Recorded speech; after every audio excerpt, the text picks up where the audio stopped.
So we know this sound. That is an actuator. And anyone who's had 5th, 6th gen Monte Carlos, Impalas, I'm sure if you've had the car long enough, you've definitely heard this. In this car, there are 3 of them.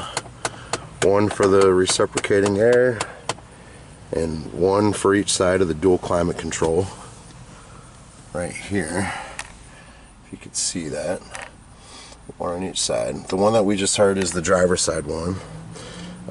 Seen a few videos on how to change the passenger side on these, but haven't seen one on the driver's side. Now, I have replaced all 3 of these before, and when I did that, there actually was a video on how to do the driver's side of the 06, 07 Monte Carlos. Was not able to find that video, so now that I have to do it again, thought I'd go ahead and make one. So I hope this helps you guys. Here is everything we will need to replace the part. This is the new actuator that I ordered from Rock Auto. Said it was an AC Delco, and the packaging was GM packaging, but if you can see, it's made in China. So the part we're replacing is a Dorman that I bought from O'Reilly Auto Parts. This was actually a little bit cheaper. This was about $30–35 for, you know, what it said is an AC Delco, as opposed to about $40 for the Dorman that I bought from O'Reilly Auto Parts. A 13mm ratcheting wrench or a box wrench would work. A 7mm and a 10mm 1/4" drive sockets. A 1/4" drive socket wrench with an extension.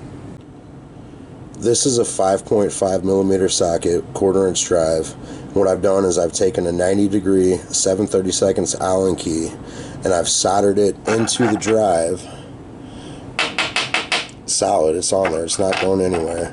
The reason I've done that is because once you get underneath the dash and you're trying to get a socket on these bolts, there's not a lot of room to work with at all. Even if you're using the thumb ratchet, you're going to find it very difficult to find any space to work with. So this gives you just enough leverage to be able to get good, you know, small little turns, but still you'll be able to get it on there, and it doesn't stick out as much as it does on the thumb ratchet.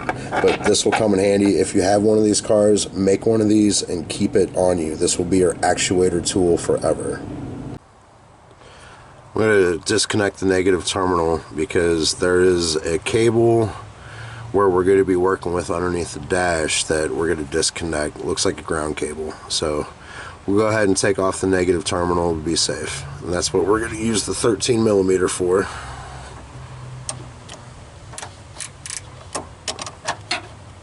Just loosen it up.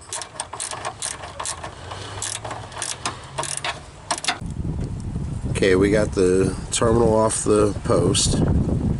So now we're going to go ahead and get into the car and start taking the panels off. Okay, so there's 2 bolts down here. If you can see, there's that one. It's a 7mm or a Phillips screwdriver head. And then we have another one right here. We're going to go ahead and take those off. Okay, now that we have those out, we're going to go ahead and pop this off. There's clips here, here. So what I do is I just start grabbing it from here, give a little pull. This one's popped out. This one comes out. See how we're doing that. Did it from the bottom there. Now on this side, do it from down here, and it's not getting in, so I'm going to come up here, pull up, and we got that panel off. Make sure those clips are good. They're all good. None of them broke.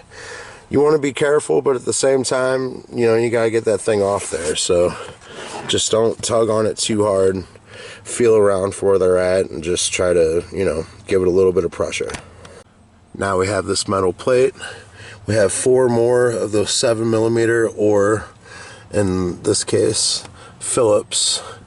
We got 1, 2, 3, 4. So we're going to go ahead and take those out. Okay, now that we have that plate off, you can see where the actuator is.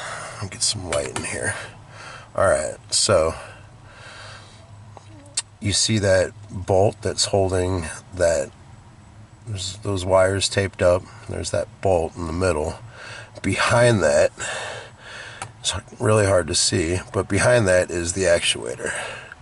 And you can see one of the bolts that we're going to have to take off. We're going to disconnect that wire, and that's what we have the 10mm for. Okay, I disconnected that wire, and you can still see the top bolt of the actuator. Not enough room to get the camera back there. We disconnected that wire to give our hand a little bit more room to work with. There's not a lot of room to work with up there at all, so there's no way to get the camera up there, so I'll just show you on this. The bolts right here and right here, cable gets plugged in up here, so it's actually sitting in there like this. And this is the bolt that we are able to see from the other camera angle. It's the 5.5mm. Like I said, there's not a lot of room to work with, so if you're able to make it the way I did with the Allen key, it's gonna give you a little bit more space. Thumb ratchet might work, but there's not a lot of room to work with. Just be patient, use your hands, and good luck getting it out. It can be frustrating.